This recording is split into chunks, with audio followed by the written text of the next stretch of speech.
السلام عليكم ورحمة الله وبركاته. الحمد لله والصلاة والسلام على عبد الله تعالى ونبيه ورسوله سيدنا ونبينا محمد صلى الله عليه وعلى آله وصحبه وسلم تسليما كثيرا. وبعد، حياكم الله تعالى وبارك الله عز وجل لكم وفيكم، وأسأل الله العلي القدير أن يجمعنا دائما على طاعته، وأن يحفظنا وإياكم من كل سوء ومن كل معصية ومن كل بيت. في البداية طبعا أكرم الترحاب بأخينا زياد، وأسأل الله سبحانه وتعالى له البركة فيما يعمل وفيما يبذل، وأسأل الله عز وجل لنا حسن الانتفاع بما نتعلم في هذه الليلة. وإن كان هو طبعا هيتكلم إنجليزي ربنا يعافينا، لكن يعني هنعديها المرة دي. في مسألة الوصية نحن نتحدث عن مسألة مشروعة رب العالمين سبحانه وتعالى شرعها. كتب عليكم إذا حضر أحدكم الموت إن ترك خيرا الوصية للوالدين والأقربين بالمعروف حقا على المتقين. لو أننا نتذكر سويا كلمة كتب عليكم فسوف نجدها في موطن آخر في غاية الأهمية يتكرر علينا بين الحين والآخر. يا أيها الذين آمنوا كتب عليكم هل الصيام فريضة؟ هل نحن نسلم بذلك؟ يتوقف بعض أهل العلم عند كلمة كتب عليكم ليحدثوا أنها صيغة من صيغ الفرضية، فذكروا أن كتب عليكم إذا حضر أحدكم الموت، ثم التعبير بلفظ إذا يفيد تحقق وقوع الفعل، وكأن الموت الذي هو حقيقة لا مفر منها. إذا حضر أحدكم الموت إن ترك خيرا الوصية، إن هنا هتفيد الاحتمال، لأننا ليس كلنا يملك ثروة قبل أن يموت. إن ترك خيرا، ما هو المطلوب يا رب؟ ما الذي كتب؟ الوصية. إن كتب عليكم إذا حضر أحدكم الموت إن ترك خيرا الوصية لمن؟ للوالدين والأقربين بالمعروف حقا على المتقين. الجزئية أو الإشكالية الشرعية في هذه المسألة أن بعض أهل العلم يحدثون أن هذه الآية منسوخة، وأنها منسوخة بآيات المواريث، يوصيكم الله في أولادكم للذكر مثل حظ الأنثيين إلى آخر الآيات. ونحن نقول بأننا لا نرد على أهل العلم كلامهم، ولكننا نتساءل مجرد تساؤل بسيط جدا. لكل حكم شرعي وعاء زمني ووعاء مكاني، فما كان على سبيل الفرضية بالأمس قد لا يكون على سبيل الفرضية اليوم على حسب اختلاف الواقع، اللهم إلا في الأسس التي وضعها الله سبحانه وتعالى كشرائع كأساسيات لا تتبدل ولا تختلف، وعم الله تعالى بها الخطاب للناس جميعا. غير أننا في البلاد، يعني كنت أناقش هذه الجزئية تحديدا في رسالة الدكتوراه، وتناقشت مع الأستاذ المشرف على الرسالة، وكان يؤيد فكرة النسخ وأن هذه الآية منسوخة وأنها لا عمل بها. وكنت أتساءل لماذا توجد في القرآن الكريم آية منسوخة في حكمها ليفيد التدرج؟ إذن لا نقول منسوخة وإنما نقول التدرج، عسى أن نكون منطقيين مع أنفسنا ونحن نتحدث عن الآية الكريمة. ثم نأتي إلى مسألة أننا في البلاد الشرعية، في البلاد التي تزعم أنها بلاد إسلامية مثل مصر والأردن ولبنان وكذا كذا كذا، هذه البلاد إذا مات الرجل فيها أين تذهب تركته؟ بماذا يحكم القاضي؟ ما الذي يتكلم فيه؟ أي إنسان يمر على الطريق فيعلم أن فلانا مات وأنه ترك زوجة وأما وأختا وأبناء وكذا، ما الذي نقوله؟ الأم لها والزوجة لها. هذا ما يقوله عموم الخلق، الناس في الشارع تقول ذلك. أما إذا انتقلت من هناك لتأتي إلى هنا أو إلى أوروبا أو غيرها، ما هو القانون الذي يحكم حركة التركة التي تنتقل من رجل إلى آخر إلى ورثته في الشريعة، لكن ليس ورثته في القانون. ومن ثم فإذا ذكرنا قول الله تبارك وتعالى كتب عليكم إذا حضر أحدكم الموت إن ترك خيرا الوصية للوالدين والأقربين بالمعروف حقا على المتقين، فكأننا نتكلم عن وعاء مكاني ووعاء زمني لا يستوعب القضية الأولى وإنما يستوعبها الآن. فتكون هذه الآية في البلاد التي لا تحكم بشرع رب العالمين سبحانه وتعالى قانونا إنما هي بمنزلة الفريضة، وتكون آيات المواريث التي في البلاد التي تحكم بشريعة الإسلام إنما هي أصل الفريضة. فكأن كلا النصين يتكاملان. والقول بالنسخ لا يقال به في عموم النصوص أو في عموم القواعد التفسيرية، لا يقال بالنسخ إلا إذا تعارض النصان. فإذا وجد تعارض بين النصين ننظر أحدهما منسوخ بالآخر، ننظر أحدهما مقيد بالآخر، أحدهما مخصص بالآخر، وهكذا. إذا وجد التكامل بين النصين فلماذا نحتاج إلى القول بالنسخ؟ لا أريد أن أطيل ولا أخذ أكثر من حظي في نصيب أخي في الوقت، ونحن في شوق الاستماع إليه إن شاء الله الرحمن سبحانه وتعالى والانتفاع بما يقول. ولكن نحن نبحث مسألة أصيلة. النبي صلى الله عليه وسلم عندما يقول لا يحق لمسلم له شيء مما يوصى فيه أن يبيت ليلتين إلا ووصيته، في رواية عند رأسه يعني تحت وسادته، وفي رواية إلا ووصيته عنده. لا يحق، وهذه الرواية تحديدا ذكرتها لأنها هي التي في البخاري ومسلم فمتفق عليها. بقية الروايات قد نختلف حول تأويلها أو نسبتها حديثا وتأصيلا وكذا، لكن هذه الرواية تحديدا لا يحق، أي ليس لك الحق كمسلم. لماذا؟ لأننا نؤمن بالقضاء والقدر، ونؤمن بأن الإنسان قد ينقلب إلى الله سبحانه وتعالى بين لحظة وأخرى لا ندري ما الذي يفعله. وعلى سبيل التجربة قد أتى بعض إخواننا أكرمهم الله سبحانه وتعالى فسألوا ما الذي نفعل، فاحتملنا كل الاحتمالات الواردة. إذا مات هو وبقيت زوجته، إذا مات وهو وزوجته في سيارة وبقي الأولاد، إذا ماتوا جميعا وبقي مش عارف كذا، إذا كانت هناك أم أو أخته، ووضعنا احتمالات لكل شيء وحاولنا أن نضع كل نصاب في موطنه عسى أن نتقرب إلى الله سبحانه وتعالى بمثل هذه الأفعال. سلمكم الله سبحانه وتعالى، بارك الله عز وجل فيكم، جزاكم الله خيرا.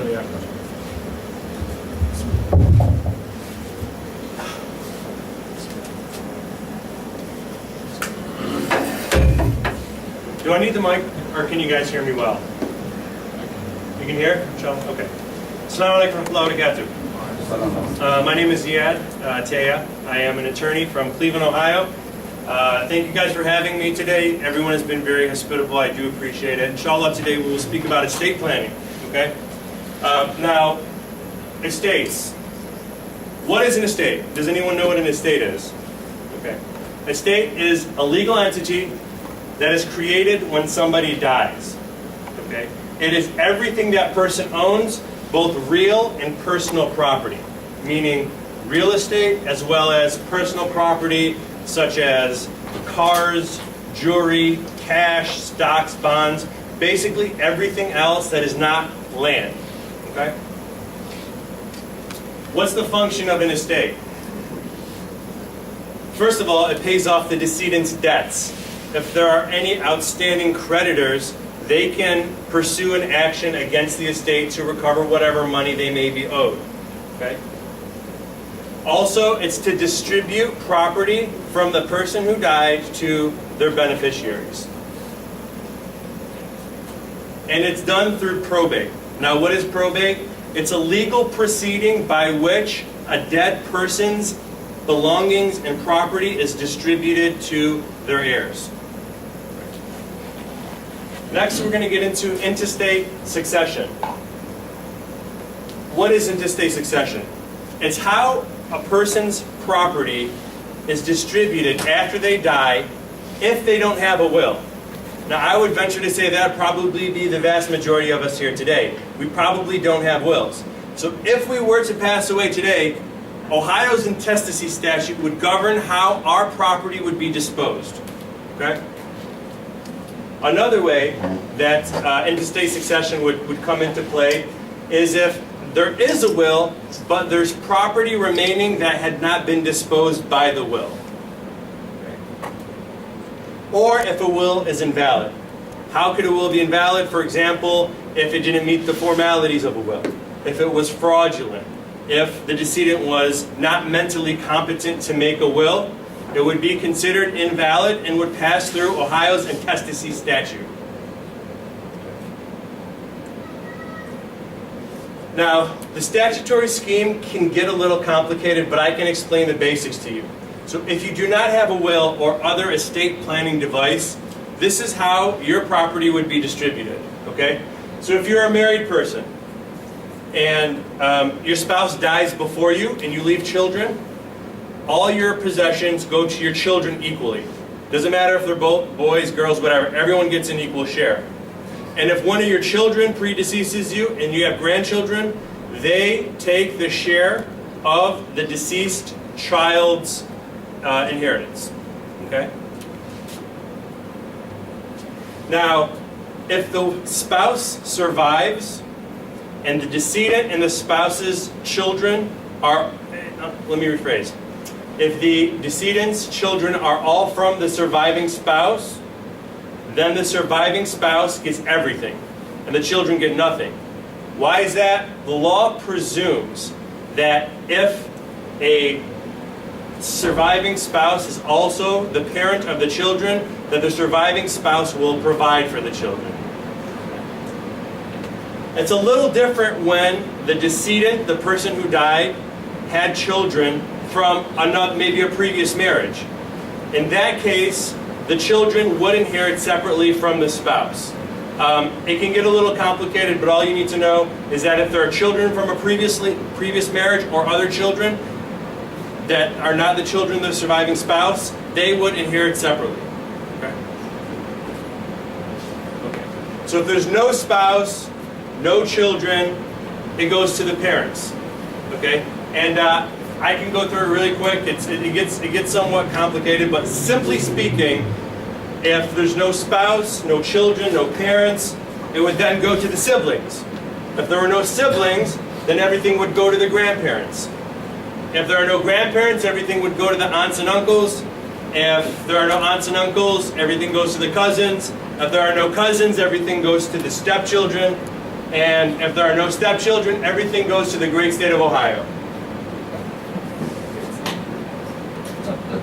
Now, what's the difference between Ohio's intestacy statute and Sharia? Let's take an example here. Let's say a man dies, he's survived by his wife, he's survived by 2 sons, 1 daughter, and his mother. And he died without a will, or without any type of estate planning device such as a trust or something else.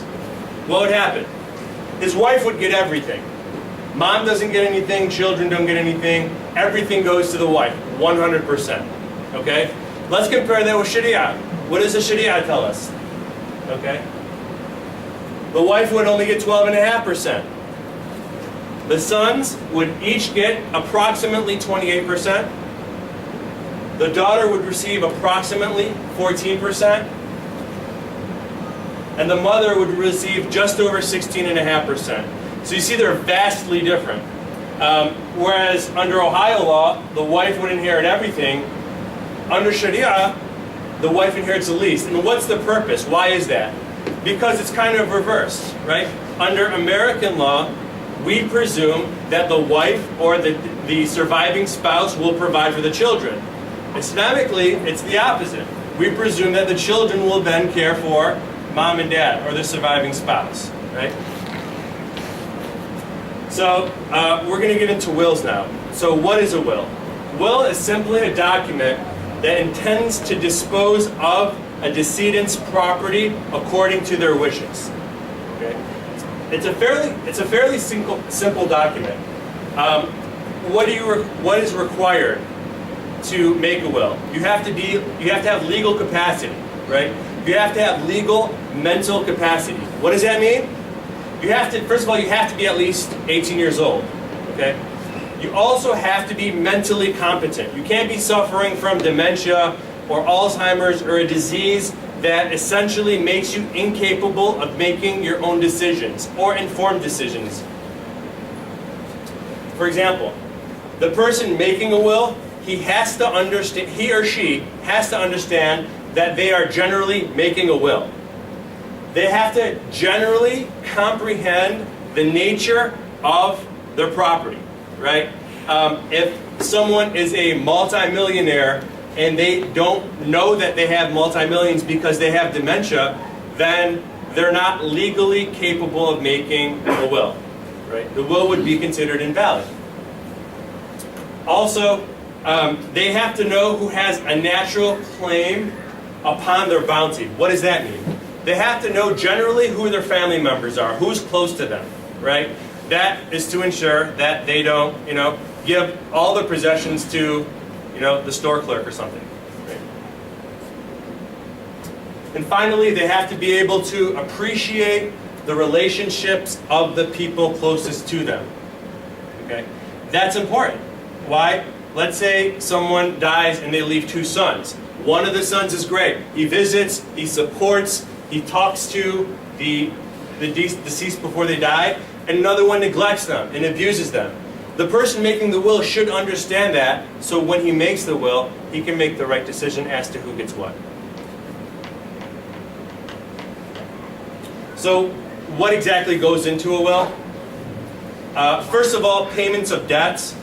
There's two ways to do it. If you know that you owe a certain person money, you can specifically state, I owe my brother-in-law X amount of dollars. That's fine. You can also generally state that all my debts, whatever they may be, should get paid out of my estate. Also want to appoint an executor. Okay, what is an executor? It's a person appointed by the decedent in the will, who administers the estate, who pays the bills of the estate, who hires real estate agents if necessary, who upkeeps the properties, hires the attorney, etc. Of course, you give your gifts, you give your property away to whoever you wish in your will.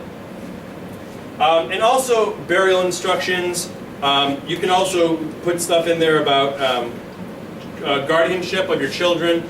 Now, as far as burial instructions go, those are extremely important, especially for reverts to this deen. Why is that? It's because if people come from families that are not Muslim, they're not going to want to give them a Muslim burial, right? And that's been a major problem. I'm not sure if you guys have had that problem here, but we had several incidents where someone has reverted to Islam, but received Christian burials, right? And that's very wrong. And it could have been prevented by simple instructions in their will. Okay. As far as guardianship of children, the court will generally do what's in the best interest of the child, but taking into consideration what the parent wanted. So there are three types of gifts here. Okay. There is a specific gift. What is a specific gift? It's something you can point to and it exists, such as a painting of Picasso or your 2012 Nissan Altima, for example. And then there are general gifts. What's a general gift? Something like cash, or generically my car, or generically my house. Why does that make a difference? Because if I were to write into my will that I give my son my 2012 Nissan Altima, and I go out and I wreck my 2012 Nissan Altima, and I wound up with a 2013 Nissan Altima, the gift may fail, right? But if I generically say my car, then the court would assume that I intended to speak of whatever car that I owned at the time of my death. Okay? Now there's also what's called a residuary clause. What's a residuary clause? Okay? That's for assets that are not covered in the will. So my residual clause may say, if there's something that I left out, then it should go to my children equally. Okay? Or predeceased heirs. So if I'm making a will and I leave $1,000 to my brother, but my brother dies before me, the $1,000 is not there to give to my brother anymore, so it would pass to my residuary residuary clause, and it would pass to whoever I designated therein. Okay. Ohio law also provides for what's called family protection. This is somewhat controversial, but it is the law. Your spouse can essentially force a share of your will. Under Ohio law, that's up to 50%. What does that mean? That means if you leave your spouse out or you give your spouse less than 50%, regardless of what's in your will, they can force a share of at least 50%, completely disregarding your will.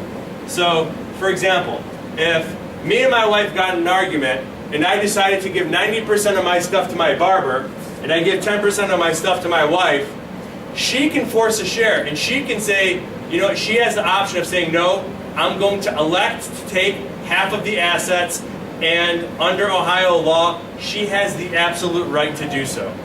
Or he may have the right to do so. It doesn't discriminate based on sex. Either the husband or wife can force a share of the estate.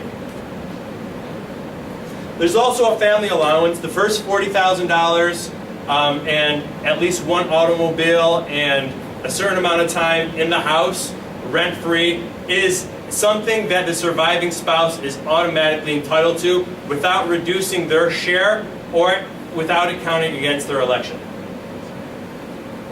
Okay. There are also non-probate estates. Now these are important because they don't pass in your will. You can put these things in your will and it might not matter because by their very nature, they pass on to themselves by contract or something else. For example, most people here probably own a home. It may be mortgaged, but usually, most of us will eventually own a home in our lives. And if you're married, chances are it will be owned jointly with your spouse. Why does that make a difference? There's a clause in approximately 90% of all deeds owned by a husband and wife that says that it's owned jointly, and when one of them dies, the remainder goes to the other spouse. So if you own a home and the deed of the home provides that it's a survivorship, then if you pass away, then the rest of the house, no matter what's in your will, is going to go to your spouse or whoever else jointly owns it. Same thing can be said with bank accounts. Okay, there are survivorship accounts. One person dies, it automatically goes to the survivor. Also, annuities, life insurance policies, we don't do those, but also those pass by contract. Retirement accounts as well.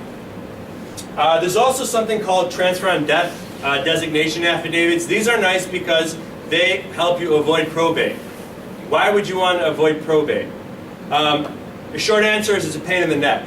It takes a lot of time, it takes a lot of effort, it's expensive, and if you can pass your stuff on without having to go to court and the publicity and the expense and the hassle and everything that goes into it, it's good to do that. So what you can do is you go see a lawyer.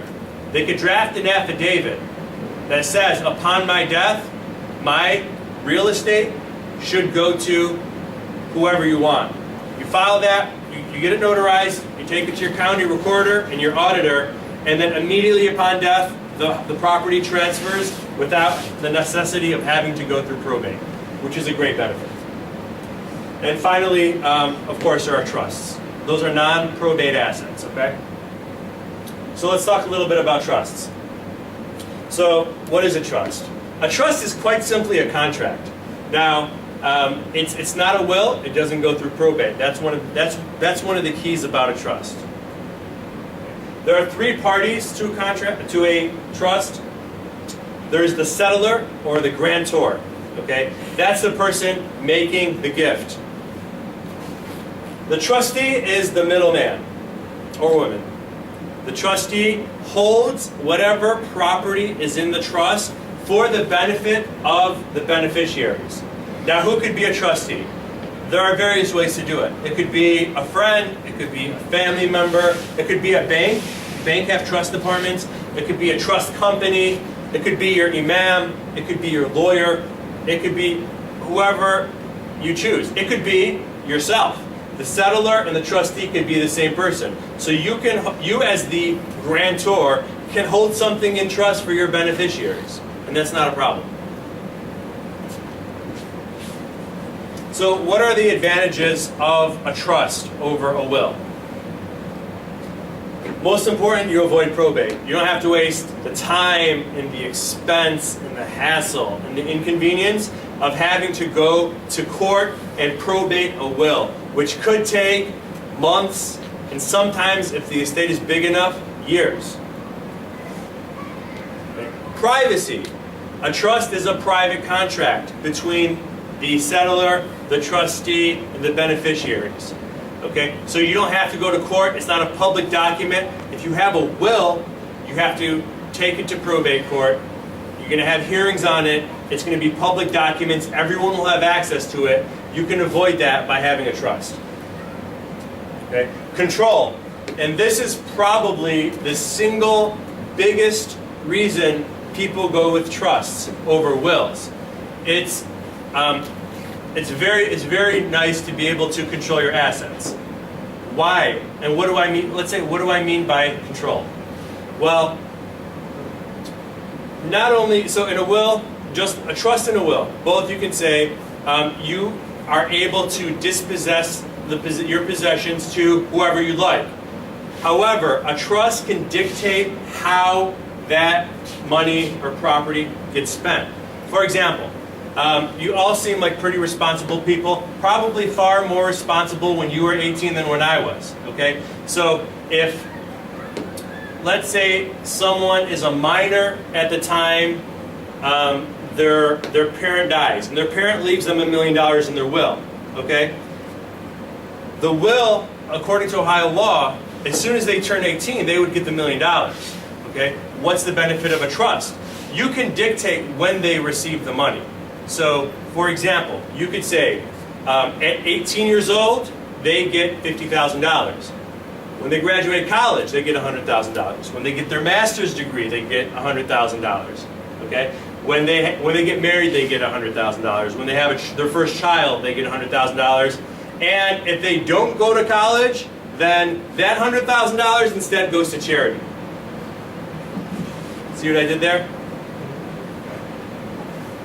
Also, long-term expense is another advantage of a trust. Okay, and what do I mean by long-term expense? Wills are very inexpensive. You can get a will done for $500 or less most of the time. Trusts are far more expensive. They can cost several $1,000s. But in the long run, you're saving a lot of money by doing a trust. Why? You're not paying probate costs. You're not paying an attorney, right? You're not paying court costs. You're not paying your executor. So lawyers aren't cheap, and it often costs maybe tens of thousands of dollars to probate a will with significant assets. You can avoid all that with a trust. You're not having to pay all those fees, even though it's a little bit more upfront. Right? Your spouse cannot elect a share. Remember, just a couple minutes ago I explained under your will, your spouse was able to take up to 50% regardless of what was in the will. Not so with a trust. Okay? And it also may offer some tax benefits to very large estates. Now, recently Ohio has done away with the estate tax. So Ohio doesn't have an estate tax, but there is a federal estate tax. There's not going to be any implication unless your estate is well over $5 million. Now, as far as healthcare decisions go, there is what's called a healthcare power of attorney. Healthcare power of attorney designates someone to make healthcare decisions for you if you are unable to make them for yourself. So, for example, if you may need emergency surgery, okay, and someone has to make that decision, but because you're incapacitated, you're unable to make it for yourself. So the person you designate in your healthcare power of attorney would be able to make that for you. There's also what's called a living will. That essentially dictates what you want to happen. Generally speaking, in every case I've ever had, it's usually a please pull the plug. What does that mean? That means if you are you're essentially on your deathbed, no brain activity, a machine is breathing for you, pull the plug and just let me die with dignity. That's essentially what that means. Now, as far as Sharia compliance, it's difficult. It's difficult in the United States. It's difficult to reconcile the laws with the Sharia. Okay? Why? Predeceased heirs poses a big problem. So Sharia, as you noticed, is a kind of a percentage-based system. So if one of the people who would inherit from you dies, after you make your will, all the percentages change, right? And sometimes, you can only update your will so often, and that could pose a problem. Also, elective shares. In our example previously, where the husband died, the wife received 12.5% of the estate. But under Ohio law, she's able to force the share and give herself, or in our example, 50% of the estate. Non-probate assets also pose a problem because often the beneficiaries of these non-probate assets inherit more than they would otherwise be entitled to under the Sharia distribution schemes. And more recently, this is becoming a problem for Muslims in other states. Ohio has not yet enacted any anti-Sharia legislation. However, I have heard whispers that they may be enacting such legislation. That would essentially bar you from doing this. Now, I don't think that it would be upheld in a court. I don't like the constitutional argument that this would survive. I don't think it would survive. However, it is cause for concern. Okay. So, what's the best way to ensure complicity with Sharia law as a Muslim when you're doing your estate planning? Best way is to do a trust. And you name an imam as trustee, and in the trust you say that you want the imam to distribute it according to your religious law. Okay? That could also be problematic, however. It's not a fail-safe option. It's entirely possible that someone can challenge that in court. And if someone challenges it in court, the court's not going to sit there and try to interpret Sharia law. Okay? So that could be a problem too. But at the end of the day, all we can do is do our best, and inshallah, Allah accepts from us. That's it. If you have any questions, at this time I would be more than happy to answer. And then if also, I don't answer any Islam-related questions. I'm nowhere near qualified for that, but luckily we have our imam here today. So any questions? Can you go through the different types of trusts?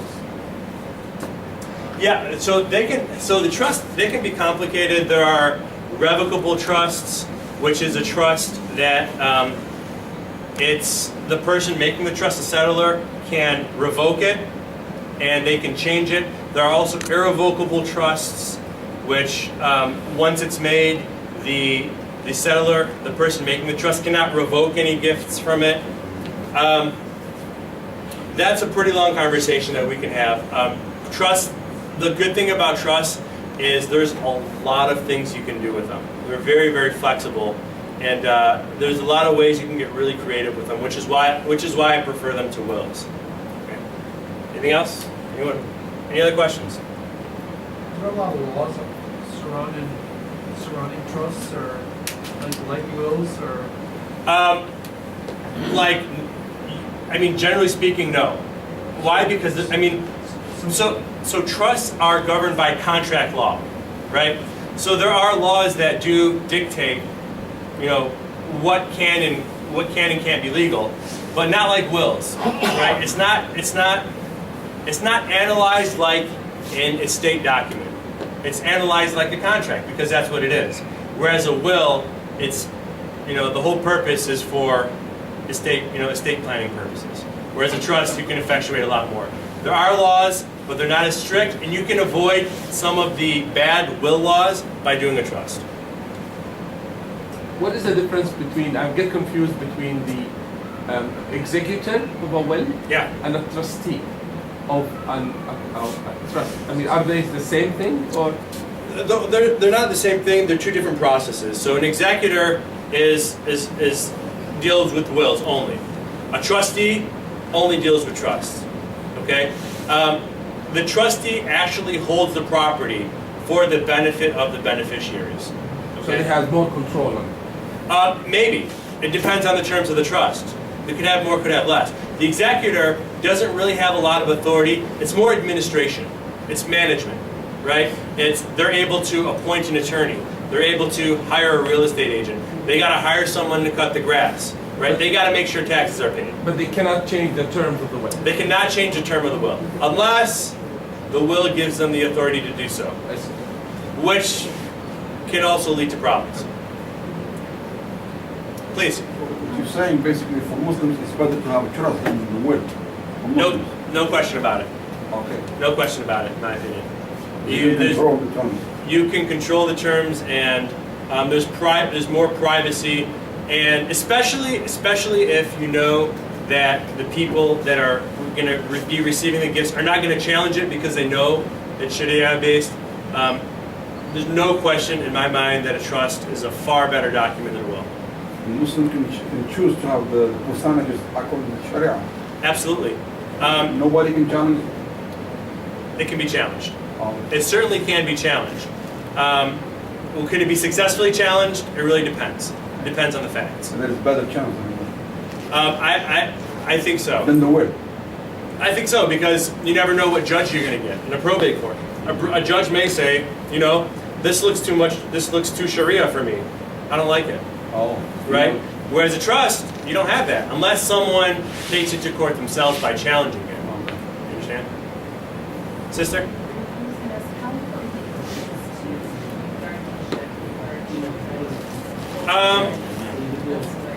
Can you repeat the question? I think the question was, how important do I think it is to name guardians in your will? I think it's important, for sure, especially if you're a revert. That's another thing, if you want your children raised by maybe not your parents because they don't believe in the same religion as you. I think it's important. It's something that you should do. Now, the courts are not bound by that. So if I put in my will, for example, I want my children to go to my brother, but the court determines that my children would be better off with my sister, then they may not take my recommendation, but they will take it into consideration. Along that line of question, is there any laws? Some of us are U.S. citizens, their parents are not U.S. citizens. Right. Is there a law which say you cannot give your children to your parents because they are not U.S. citizens, for example? Or outside the country? Or outside the country, Yes. you know? That's a good question. Again, that's probably something the court would probably take into consideration, right? So they're not bound by that. They don't have to give the children to who you want them to give them to. They would do what's in the best interest of your children. So, for example, not to disparage any Syrian brothers now, or I'll say Palestinian, I'm Palestinian myself, right? A judge may not find it's in the best interest for my child to go to Palestine. Why? Because he'd probably do better here, right? By secular terms, not religiously, but but the judge would take it into consideration. If there is no other family members in the States, would the judge take the kids to the States in that case? That's a really good question. I don't know. To be quite honest, I've never seen that situation happen. I'm not exactly sure how a judge would rule. It might just depend on the circumstances. It might depend on whether there's some family willing to adopt him here. The circumstances would dictate. What is the best legal mechanism to be in control of your wishes after you die in terms of children, as far as who raises them and where they're raised and so forth? I mean, is it best done through a trust or a will?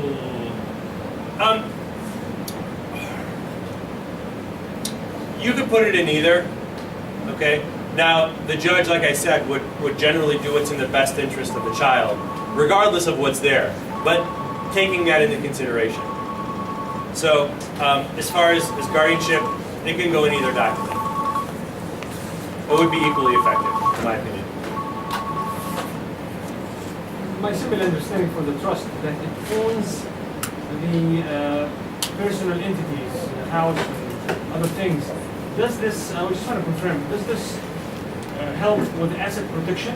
For example, lawsuits, professional lawsuits, or anything like that? Depends on if it's revocable. If it's revocable, they can go after the assets. If it's not revocable, they have a tougher time. But if it's irrevocable, you're very much out of control anymore, right? You don't have, well, that means that it's irrevocable. That means upon your death, it has to happen, regardless. Upon your death, but you can't change it before you die. You cannot change it. Irrevocable. Unless you change it. Yes, that's correct. What makes it irrevocable? Can you repeat, brother? What makes it irrevocable? The terms of the trust. Oh, is it? Like, Yep. There's provision in the trust saying this is irrevocable.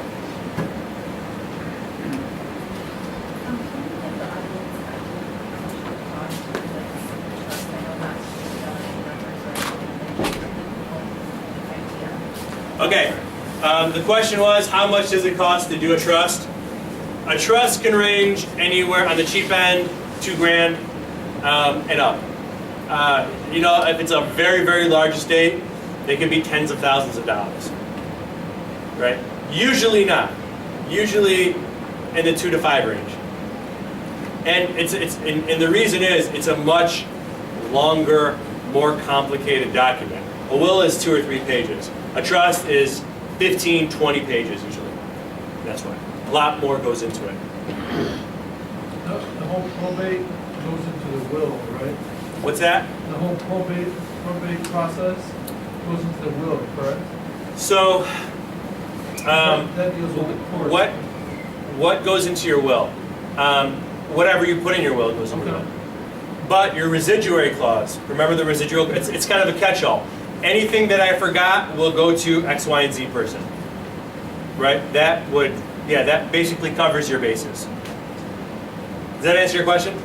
I think he meant, I mean, if you want to avoid probate, if you don't want probate to be involved, you have to do a will or a trust. Yeah. No. A will get probated. Yeah, because a will is to the state, right?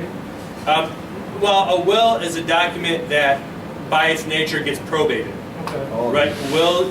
If you have a will, you have to appoint an executor. The executor, files the estate. The judge sees the will. Everything gets distributed through the courts, and everything needs an application. You want to sell the house, you need to put an application in with the judge. Right? You want to give away the property, you have to apply for the judge, and everyone has to sign off on it. And if someone doesn't sign off on it, there's going to be a hearing, and lawyers get involved, and things get nasty. Right? I've seen really terrible fights over dead parents' stuff, and it's terrible, but it happens. It rips families apart. It's one of the toughest areas to practice in, because I've seen families, large families, that were previously very close, just really go at each other over the, and you know what?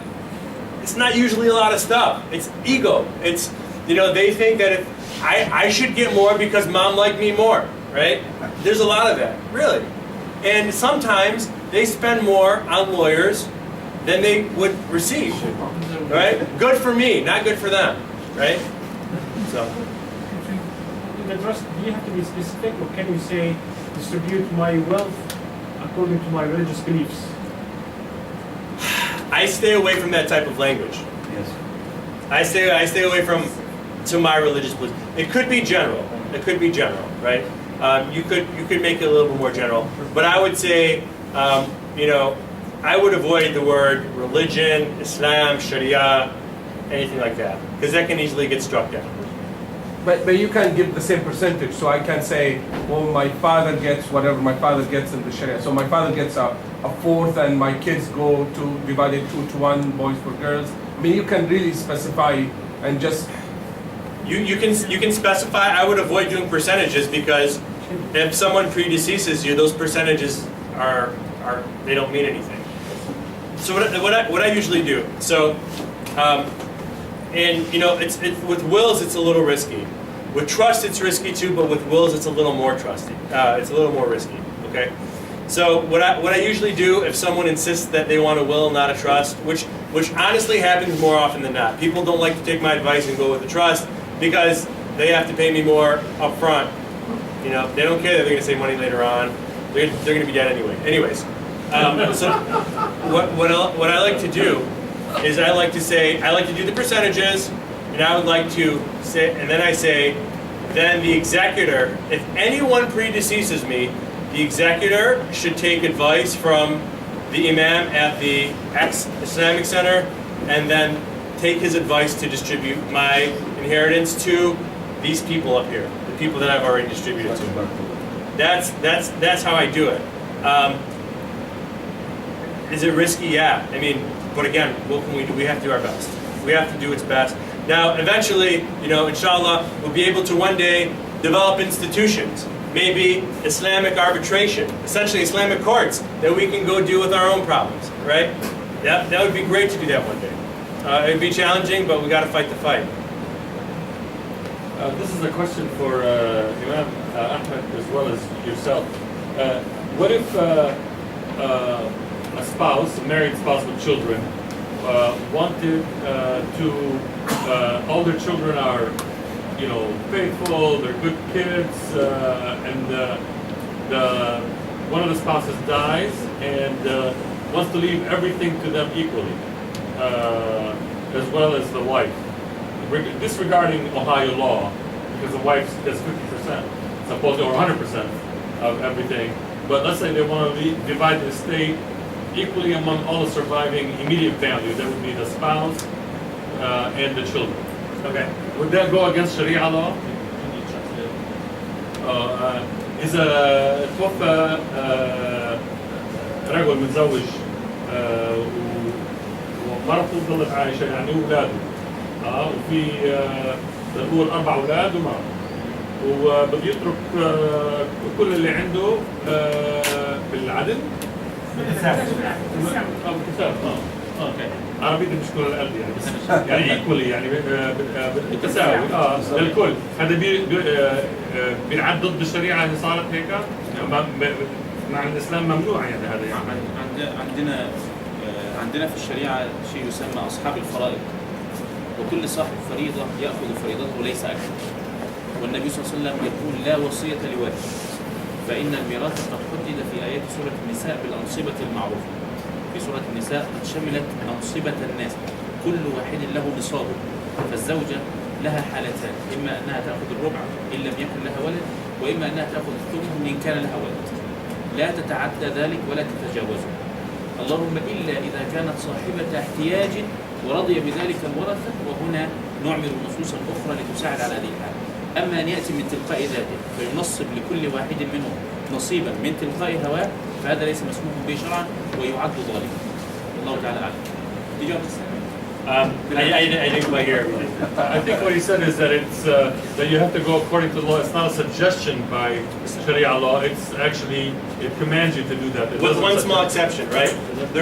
There is one small exception to that, and you know, I confirm this with the Sheikh. But you can leave up to 1/3 of your estate to charity. So, or to anyone who doesn't otherwise inherit under Islamic law, right? So, for example, if you have $100,000 and you want to give $30,000 to the masjid, you can do that without violating Islamic law, correct? Okay.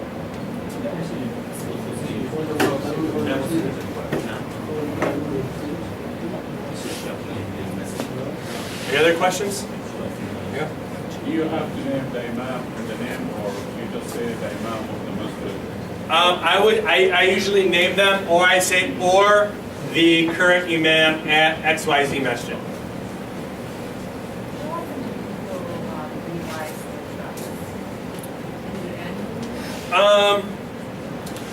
What I usually tell people is anytime something changes, somebody predeceases you, you have a child, right? Which is, I mean, if you have a child, they would still inherit, right? So under Ohio law, if, let's say you have a will and you don't include a child that was born later on, that child will still inherit under Ohio law, okay? Because the Ohio law recognizes that an after-born child wasn't probably left out intentionally. So what I say is anytime something significant happens, you have a child, someone dies, you acquire a major asset, it's good to update it. So basically, trusts leave you more in control than anything else. No question. But the state still can challenge anything based on Ohio law or based on whatever state you're in. That is not correct. Okay, can you correct So the state cannot challenge. One of your beneficiaries may be able to challenge. And if your beneficiary challenges it, then you go to court, right? But didn't you say earlier that the surviving spouse is allowed 100% has the rights to 100% of your estate? Okay, so is that only in wills? Okay, so there are 3 avenues, right? For purposes of our conversation, there's intestacy, no will, you know, and if you have a spouse, surviving spouse, and all of your children are the children of the surviving spouse gets 100% of everything. But that's if you didn't take any steps to plan. Will, right? A will, your spouse, surviving spouse, can force up to 50% of the will, regardless of what you left for her in the will. A trust, she can't do a thing. He or she can't do a thing.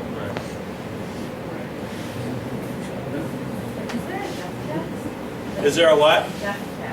Ohio has abolished the estate tax.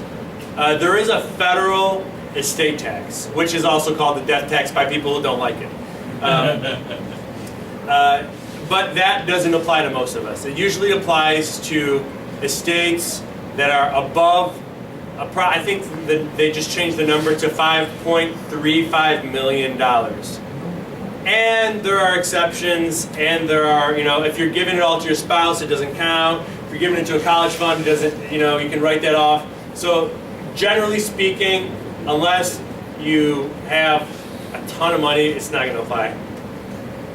On the trust, you can't put percentages, but you can design somebody, like an imam, and they can choose the percentages for In a you. trust? Yeah. Yes. And then if there is no challenge, then everything goes through. Then fine. everything goes through Like the Sharia. instantly, without having to go to court, without having to pay a lawyer. It's a much and if the better imam process. chooses a percentage, like according to Sharia, everything goes through fine. Yep.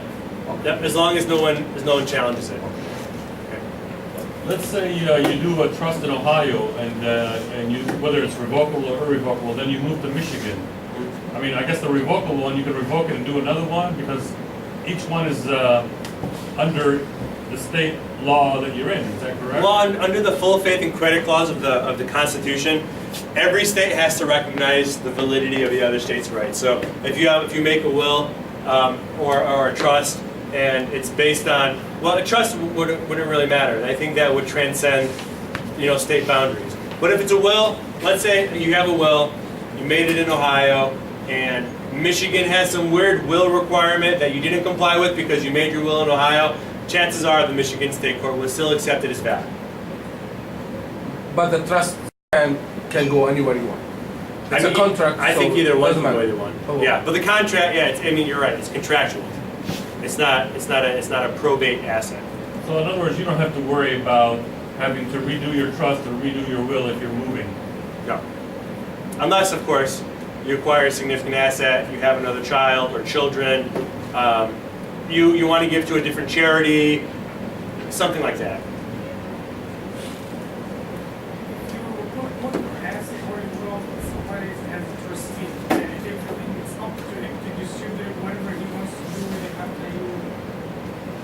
Okay, so the question is if you have a trust, does a trustee decide who gets what? Oh, I'm sorry, I must have misunderstood. If you put a trustee and you put everything in his hand and it's up to him to do whatever he wants, even if he doesn't want to give the inheritance anything, Right. does the trustee have to pay taxes on what he gets from you? Does a trustee have to, so, is a trustee taking it for himself? He takes it for himself. That would be, I would argue that would probably be a breach of fiduciary duty. That would make a lot of beneficiaries upset.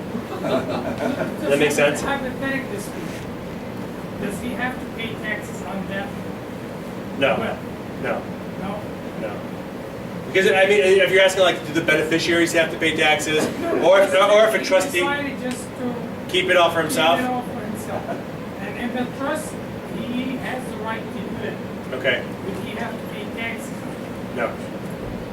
No, you would not. Unless, of course, there's always an exception, okay? Unless the trust holds a business, an operating business, and the business is generating income, then of course you'd have to pay income tax on it. But that's different. But that's, and just to show you how complex it can get. So the beneficiary doesn't pay taxes on any of it, right? No. Beneficiary. What they get is what they get. Unless it's above $5.5 million, then the state taxes would apply. The federal estate taxes, which can range anywhere from 40 to 50%, depending on how much is in there. But 40 to 50% above $5.5 million. So. So from the broader question you answered, can somebody put a trustee and leave the percentages or how to divide whatever left for the beneficiary up to them by percentage or something? So are you asking me if I can put in my trust? If I go to the imam, I put my trust into the imam, Right. and I leave up to him how to distribute according to the religion, how I agree with him. Can I do that? Yes, you can do that. I would recommend putting in at least to my family, right? I would at least put that language in there, Okay. just because, right? That if someone wants to challenge, I think that would be more likely to withstand a challenge. you have to obtain the consent of the person to put him in the trust? For example, do I have to obtain the consent of the imam to include him as the one to be For the added trustee, yes. For the beneficiaries, no. for the trustee? Yes. Yeah. The beneficiary can always disclaim. They can always say, I don't want that. Most of the time they don't, but they can. What happens when that happens? What's that? Just curious what happens if you leave somebody some money or estate and they don't want it, and then it goes to It would go to the rest, it would go to the residuary funds. Right. Is it, you know, if Michigan, for example, I don't know if you're familiar with Michigan laws, according to the family,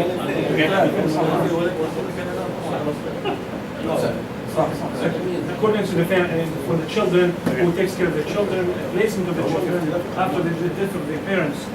Is Michigan, for example, a better place to be in than Ohio, or vice versa? I don't know. I mean, I've never, I don't practice law in Michigan. I don't know the judges in Michigan. Usually they're pretty, as long as it's a reasonably safe environment for the children, they usually take the recommendation. Generally speaking, without getting into, each state's law. I don't know. just throwing this out there. Please. Not that it's, it might be kind of an unusual situation, but what if people that hold, I mean, somebody here could hold dual citizenship. Okay. So if you're a citizen of two different nations, can you do something according to the laws of another nation if you believe that that's more, would get you more what you want? Give me an example. Well, let's just say I'm Jordanian and he's a citizen of Jordan and a citizen of the U.S. and he dies here, Okay. but he wants to stay. The executive, he had made a will and or a trust in Jordan Right. to be to execute his wishes. Okay. Can that be done over there and then? So you're saying would the United States recognize the will in Jordan? Well, would the United States have anything to do with anything? Yeah, I he mean, has no will here. What I would say is the will in Jordan would probably dictate all the property in Jordan, and then if he didn't have a will or a trust here, it would pass through intestacy. okay, so in other words, the state, I mean, with the trust you said it's private, so the state doesn't have any oversight over it. Correct. So if he has a trust, I mean, I'm assuming they do trusts in other countries, and not the only country that does trust. Probably not.